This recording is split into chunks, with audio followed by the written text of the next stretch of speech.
Oke, assalamualaikum warahmatullahi wabarakatuh.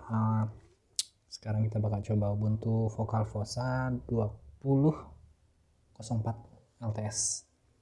Nah, saya masih pakai versi yang beta, soalnya dia rilisnya besok ya, tanggal 23 April. Tapi ya, udah bisa lah. Udah bisa di-download dan di-install, maksudnya udah nyaman lah, asik.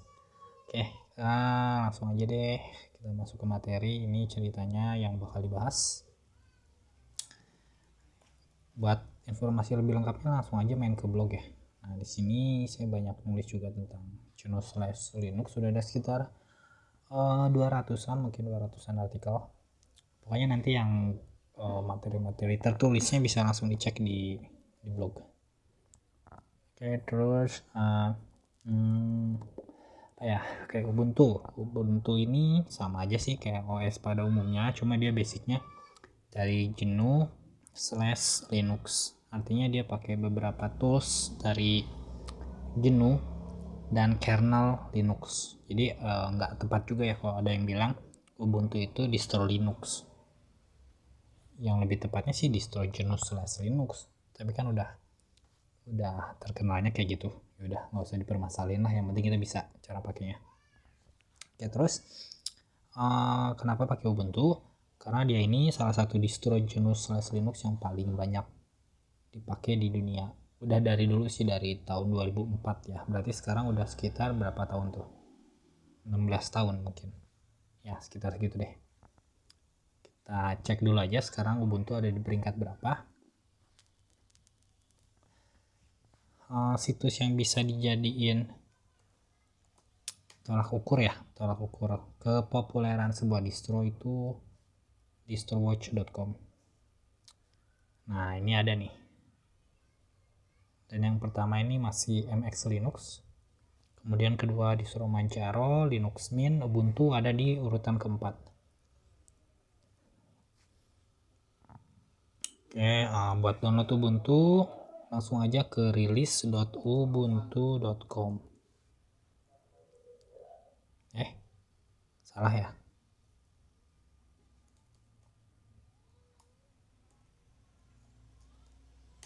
Atau ke ubuntu.com. Ini kenapa ini mercusuar terus?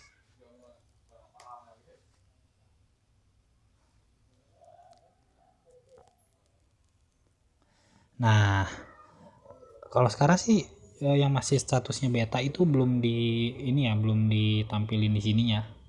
Kalau amat. Nah, ini situsnya. Tampilannya kayak gini ya sekarang ya. Tinggal cari aja, download sini nih, klik. Nah, ini versi terakhir yang LTS juga 18.04. Kalau nyari yang beta berarti cari aja deh. Nah, ini pakai S ternyata. Releases.ubuntu.com. Tapi kalau kalian ngelihat video ini mulai tanggal 23 ke atas ya udah otomatis versi final gitu. Nah, ini saya pakai yang ini, beta release, beta ya. Oke, terus link downloadnya nanti saya sertain juga di blog. Apalagi ya? Ya, untuk Firefox software bawaannya dipakai yang versi 74 kalau nggak salah deh. Ya, 75 udah saya upgrade tadi. Kalau yang bawaannya banget 74. Oke, terus untuk aplikasi yang lainnya masih standar Ubuntu banget lah, nggak ada yang berubah ya. Kayaknya nggak ada yang berubah. Oke, untuk LTS sama reguler bedanya apa? Kalau LTS itu dia disupport selama 5 tahun mulai dari security sama aplikasi yang bawaannya gitu. Sedangkan yang reguler ini, nah yang 19.10 dia cuma disupport sama tim Ubuntunya selama 1,5 tahun atau 18 bulan. Jadi untuk pemakaian sehari-hari sih saran saya lebih pilih yang versi LTS saja karena lebih stabil tentunya ya. Tapi kalau pengen dapat fitur-fitur yang terbaru, pakai yang reguler gini. Dia setiap 6 bulan sekali rilis. Cara bacanya ya dari tahun 2018 bulan 4, dan selalu rilis setahun 2 kali ya. Berarti ya bulan April sama bulan Oktober. Itu sejarah singkatnya. Bukan sejarah juga sih, karena emang udah males aja nih, udah terlalu sering bahas-bahas Ubuntu gitu. Kita langsung praktek aja deh. Link downloadnya udah. Sekarang persiapan instalasi ya. Oke, kalau kalian udah ngedownload tadi ISO-nya, tinggal dicari aja Etcher. Nah, Etcher Balena atau Rufus. Kita bikin USB installer. Jadi kita ekstrak si USB si ISO yang kita download tadi ke USB. Nah, kalau pakai Rufus kayak gini, nanti kita pilih aja di sini browsing ISO-nya. Ini nama ininya ya, nama apa? USB-nya atau flash disk-nya. Tinggal di sini aja nih. Browsing ISO-nya, misalkan Ubuntu 20.04 desktop AMD bla bla bla. Pilih. Ini pilih sesuaiin sama tipe partisinya. Atau skemanya pakai MBR atau GPT. Ini juga sama targetnya. Terus ini volume, nama labelnya, nanti nama USB-nya bisa dikosongin aja. Kalau udah tinggal klik start. Atau yang lebih gampangnya lagi pakai ini, Balena Etcher. Cuma browsing ISO, pilih USB, klik flash. Nah, ini ada versi GNU/Linux, ada versi Windows sama macOS. Cara nginstalnya sama kayak kita nginstal software pada umumnya deh, standar banget pokoknya. Oke, kalau udah, terus kalian pilih metodenya, metode instalasinya. Bentar. Mau single boot atau satu sistem operasi dalam sebuah komputer yang lumrahnya di ini ya, dipakai gitu. Atau bisa juga apa sih namanya, dual boot. Nah, kalau dual boot kalian tentuin dulu partisinya, harus bikin partisi dulu. Nah, ini videonya udah ada di sini, saya bikin tutorialnya udah lumayan cukup jelas lah buat saya gitu. Oke, terus untuk instalasi dual bootnya bisa pakai video ini, sama aja semuanya. Ini udah cukup, ini juga cukup padat juga materinya. Oke, kalau udah tampilannya kita bakal kayak gini. Nah, kalau udah selesai instalasi, entah single boot atau multi boot atau dual boot, bakal kayak gini pastinya. Biasanya kalau pertama kali dipakai dia bakal ada kayak settingan sederhana lah ya, kayak gini nih. Nah, ada live page, terus ada improve Ubuntu, kita ngasih informasi kayak sistem, lokasi, tipenya, tipe komputernya apa, kemudian lokasi kita. Nah, ini biasanya ada daftar aplikasi rekomendasi ya, kalau komputer kalian udah terhubung ke internet. Oke, ini udah saya siapin juga nanti untuk versi offline ya, masih dalam proses ya. Oke, sekarang ngapain lagi ya? Ini udah, anggap aja udah. Nah, pengenalan desktop. Jadi desktop Ubuntu ini sekarang pakai GNOME 3. Kalau nggak salah sih masih GNOME 3 ya. Dia tampilannya kayak gini, ada sidebar atau apa sih namanya sih, launcher ya kalau nggak salah. Nah, ada toolbarnya juga di atas. Ini ada ya notifikasi kayak buat masuk ke sistem settings atau control panel kalau di Windows. Ini buat nge-lock komputer, buat nge-restart sama matiin. Ini informasi dari jaringan kayak wireless. Ini baterai ya kalau pakai laptop. Ini tingkat kecerahan sama volume, ini standar banget sih, kayaknya nggak banyak yang berubah. Nah, ini buat menunya, kalau kita tekan Windows, tombol Windows, dia bakal ngasih tahu ada beberapa aplikasi yang sedang kebuka. Jadi di saya sih kayak gitu ya, jadi nggak langsung masuk ke menu gitu. Biasanya kan kayak gini, munculin aplikasi yang pernah dipakai nih sebelumnya. Ini buat semua aplikasi, masih standar banget. Aplikasinya kayaknya masih sama kayak versi Ubuntu sebelumnya ya, nggak ada yang beda. Kalau ini saya nginstal manual tadi. Nah, kita klik additional driver. Kalau udah connect ke internet ya, kita cek dulu aja, takutnya ada driver yang perlu di install gitu. Nah, kayak saya gini nih, ada buat apa sih, wireless ya, tapi nggak ngaktifin ini pun komputer saya udah bisa connect ke internet lah, jadi nggak begitu masalah. Biasanya sih kayak VGA ya, ada di sini Nvidia atau ya hardware lainnya lah yang proprietary gitu. Oke, karena udah masuk software update, langsung aja kita ganti repositorinya. Ini udah mengarah ke Indonesia, karena pas instalasinya kita pasti pilih Asia/Jakarta atau Makassar atau Jayapura ya, pokoknya yang ada di negara Indonesia dia udah otomatis dipilihin. Untuk source-nya sendiri dia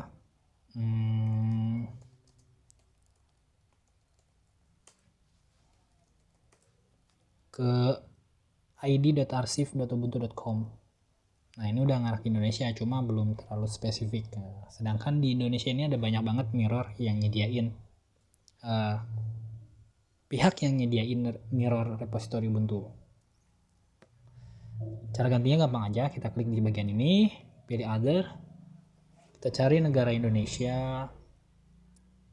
Nah, pilih nih sesuai lokasi. Ini dari Surabaya, Kambing dari Depok ya, Universitas Indonesia ini dari Surabaya juga. Tinggal dikira-kira aja mana yang paling dekat sama lokasi teman-teman. Atau kalau lagi error atau agak lemot, bisa pilih juga kita yang dari negara tetangga kayak Singapura. Nah, ini yang biasa saya pakai dari mirror.0x.sg. Ini lumayan cepat. Kita pilih choose server, masukin password kita. Oke, kita langsung close aja. Nah, ada notifikasi kayak gini nih buat apa ya, buat sinkronisasi dari server yang tadi kita pakai id.archive.ubuntu.com ke mirror dari Singapura. Ini prosesnya kayak gini. Oh, sekarang kayak gini ya refreshnya ya. Biasanya ada notifikasinya, ada keterangannya gitu. Oke, kita tunggu aja sampai prosesnya beres, atau kalau misalkan nggak diupdate di GUI, kita juga bisa ngupdate lewat terminal sudo apt update, masukin password. Oke, ini semua paketnya udah saya update barusan, jadi udah nggak ada yang perlu diupdate lagi. Nah, yang paling beda dari Ubuntu mungkin ya untuk versi sekarang ini di bagian temanya. Kita masuk ke setting di bagian ini. Nah, dia ada tema gelap, ada tema cerah sama standar. Standarnya kan kayak gini bawaannya nih. Nah, bisa kita auto hide dock. Nah, ini nih bisa di otomatis hilang. Harusnya sih hilang, kok nggak hilang ya? Oke, terus ini bisa ngilangin notifikasi sama sekali. Di sini ada shortcutnya juga ternyata.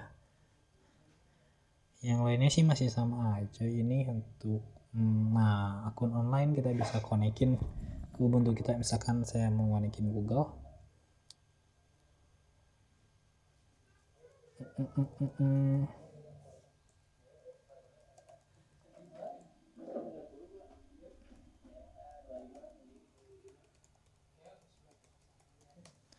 Enaknya kalau kita konekin akun Google, nanti bisa sinkronisasi data dari Google Drive lewat Nautilus atau file manajernya.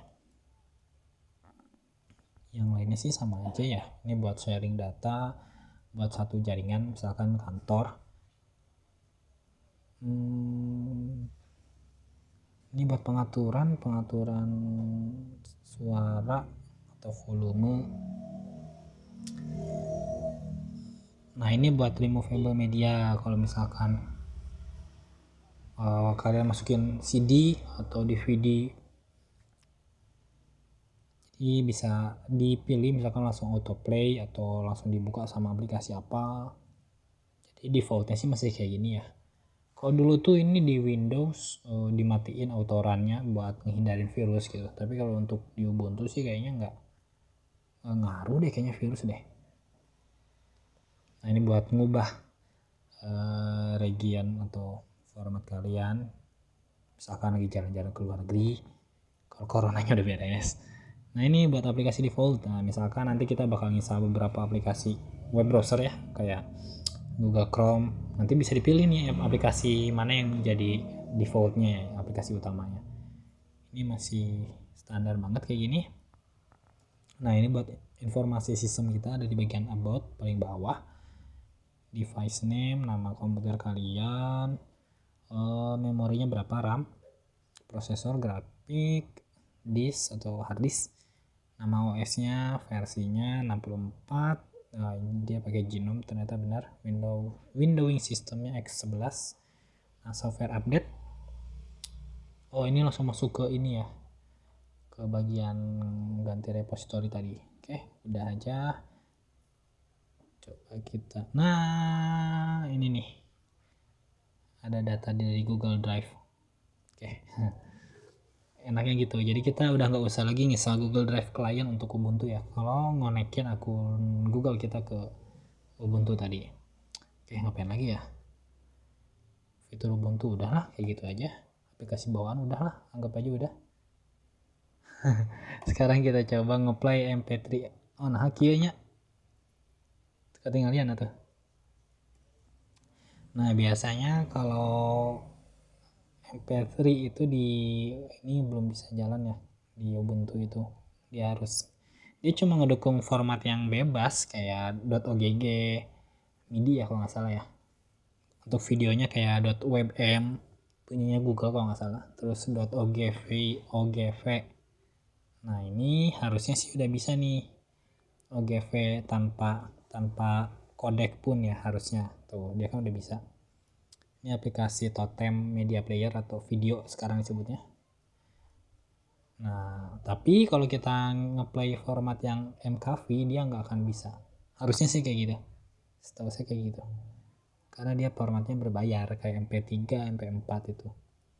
Kalaupun bisa ini nggak muncul gambarnya ya. Saya nggak tahu deh ini MKV formatnya open source atau apa gitu. Cara MP3 aja deh yang paling gampang. Misalkan nih Murotal ya. Ya nggak ada file MP3 lagi. Musik kosong bos. Oh ini nih. Misalkan ya. Contohnya ini deh. Ini file MP3. Open video bisa nggak ya? Oh tetap bisa. Apa udah keinstall nih kodeknya tadi pas ngupgrade? Nah ini aplikasi audio playernya.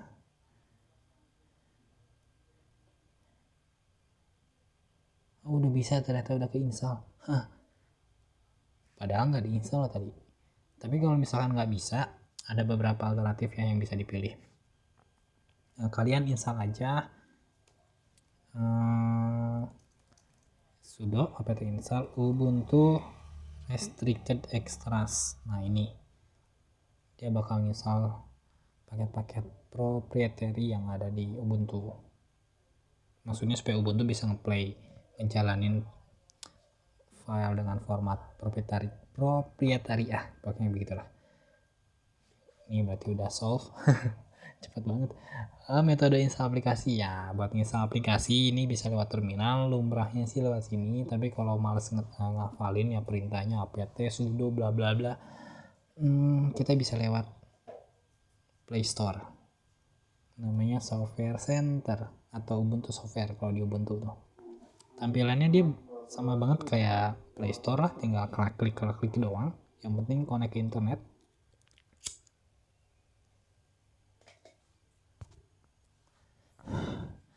Coba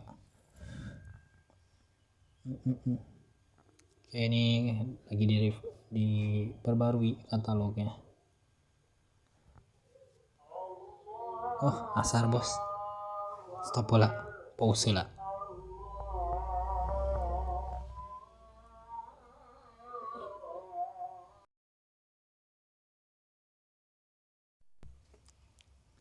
Oke, nyambung yang tadi. Nah, ini udah beres nge-refreshnya. Oh, ada Notepad plus. Oh, pakai Wine dia pakai. Tapi mendingan install yang lain lah, masih banyak kok. Kayak Bluefish atau Sublime Text atau VS Code daripada pakai ini ya, Wine ya. Nah, ini tampilan Play Store-nya di Ubuntu, gampangnya gitu deh. Udah ada kategorinya juga. Misalkan ya kita mau install apa nih, apa ya, yang kecil aja deh aplikasinya biar cepet. Nah, bisa dicari juga misalkan PDF Shuffler. Ini aplikasi yang biasa saya pakai buat ngegabungin file PDF.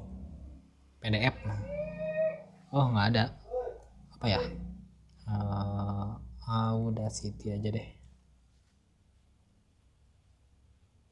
Nggak. Nah, itu ya.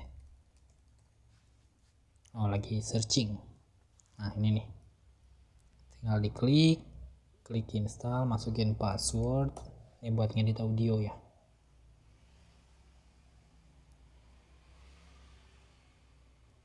Mana jalan tuh sih tadi? Oh, ini install.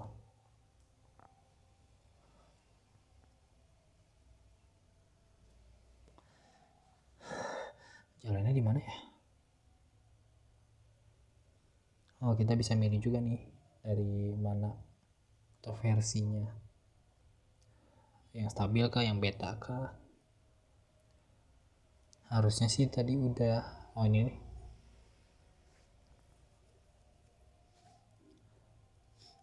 Error apa? Gara-gara belum stabil.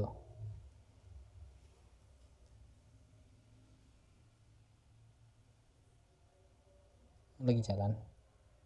Atau yang lain deh. Misalkan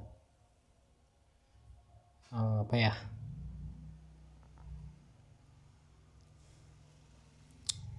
Naonnya? Ini aja deh.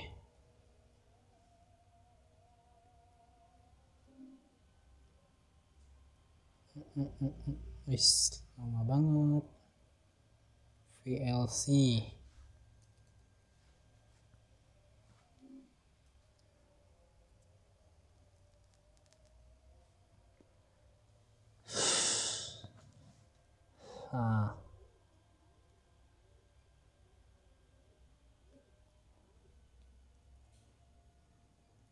Kok nggak jalan ya? Biasanya ada notif.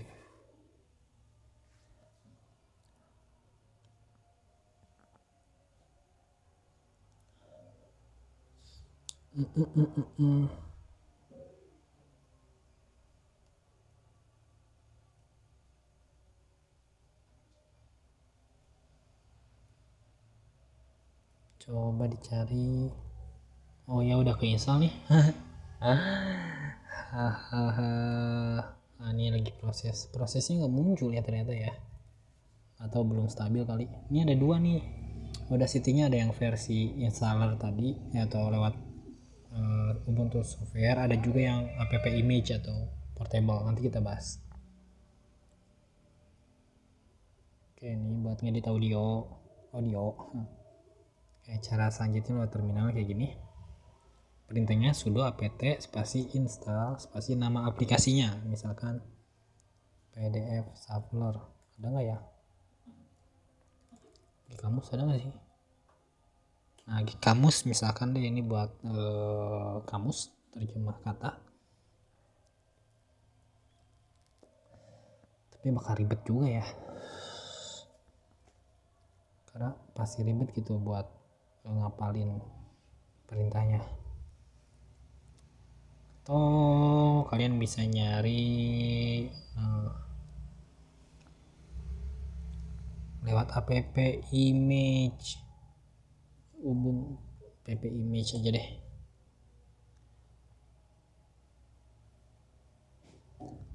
Wah, koneksinya kenapa ini?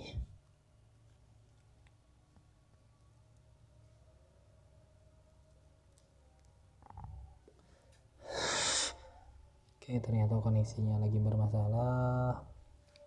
Nanti bisa ngikutin ini aja deh kalau misalkan videonya nggak sampai kelar. Nah ini nih ada yaitu blog saya.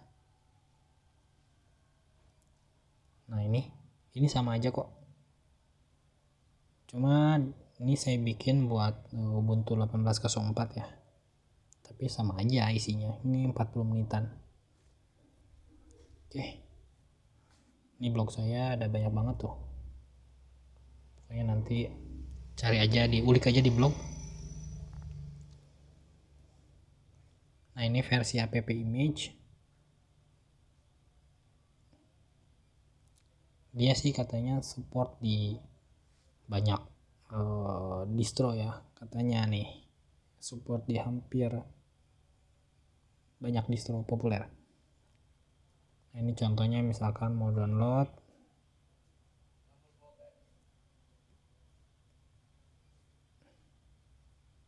kok gini tampilannya sekarang ya. Oh ini nih, tinggal dipilih aja nih versinya mau yang mana.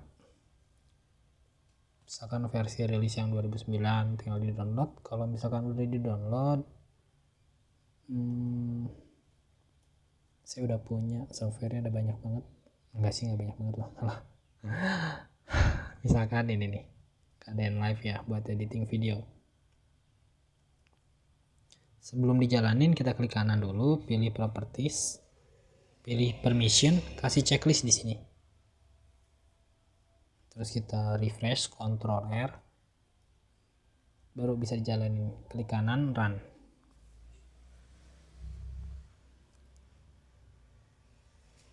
Ini aplikasi focus screen yang saya pakai buat ngerekam layar pun masih pakai yang app image atau portable. Nah ini buat ngedit video, nanti bakal di sini diedit videonya. Untuk audionya saya masukin ke Audacity. Ya seperti itulah pokoknya lah. Ini kenapa ini koneksinya? Nah kalau di terminal ribet ya. Oke, ada lagi versi installer. Kadang ada juga software yang ngasih versi installer untuk GNU/Linux. Misalkan kayak Google Chrome deh, gampangnya deh.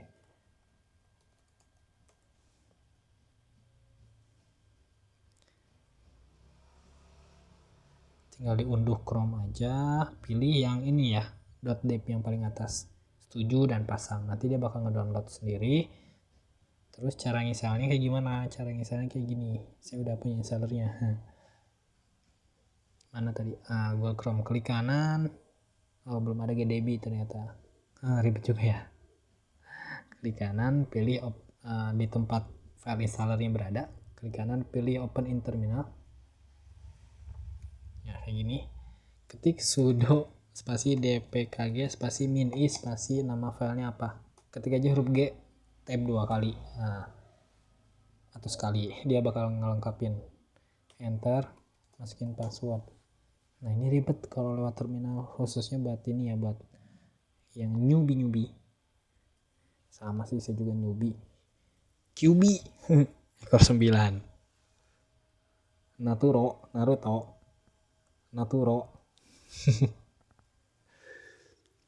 Biasanya kalau misalnya lewat installer gini suka banyak apa, dependensi, tapi ini kayaknya enggak deh. Google Chrome tuh udah bisa langsung sih ya. Aneh ya. Oke, cara yang terakhir ini contoh aja ya. Misalkan saya menginstal Sublime Text,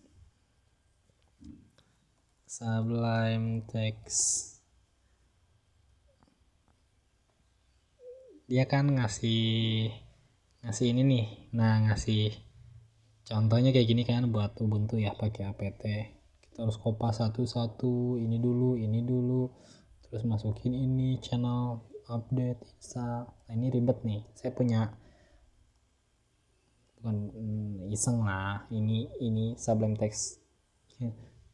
Jadi tinggal open terminal aja, Ctrl Alt, terus kita ketik sudo spasi titik min titik slash nama filenya apa sih, oh ya titik sublime.sa, enter.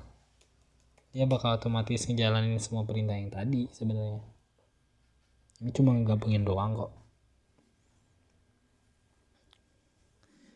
Tuh dia bakal install paket yang dibutuhin, update repository, masukin repositorinya si Sublime dulu, diupdate baru diinstal, tapi dengan satu perintah kayak gitu. Nanti saya share juga deh, ini cocok buat yang malas-malas kayak kita ya, malas ngetik satu atau kopas satu-satu gitu. Oke, udah belum ya? Udah deh kayaknya. Install font, sekarang kita install font.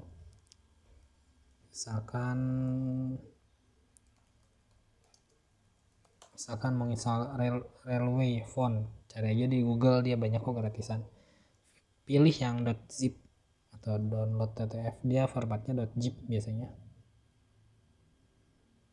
Nah udah, kalau udah tinggal kita cari aja, kita pindahin maksudnya kita cut aja deh, kita pindahin ke home. Nah ini belum kelihatan ya file yang di hidden, kita tekan dulu Ctrl H. Nah kelihatan yang depannya titik ini di hidden, kita cari lokal, share, kita bikin folder namanya fonts. Nah ini udah saya bikin, tinggal di paste aja di sini, extract here. Nah udah, sekarang bisa kita coba buat dipakai di LibreOffice, karena font bawaannya kadang nggak begitu ini ya, nggak begitu menarik lah, tapi jatuh ke selera sih kalau kayak gitu mah. Ini saya nyeting fontnya, font defaultnya jadi Popin, misalkan mau diganti sekarang tinggal dipilih Railway yang udah ada tuh. Kalau pengen ganti font default tinggal masuk ke tools, option LibreOffice Writer basic font. Nah tinggal dipilih aja nih, buat heading fontnya mau pakai apa, buat list pakai apa, caption, index, defaultnya apa, ukurannya juga bisa diubah. Oke, mungkin sampai sini aja karena udah nggak tahu lagi mau bahas apaan. Pokoknya cari aja deh di video-video saya yang lain tentang Ubuntu, dia secara teori bakal sama aja gitu, cuma beda versinya aja. Oke, semoga bermanfaat. Sampai jumpa di video selanjutnya. Nah, pokoknya nanti download aja di blog ya buat link-linknya. Yuk, assalamualaikum warahmatullahi wabarakatuh.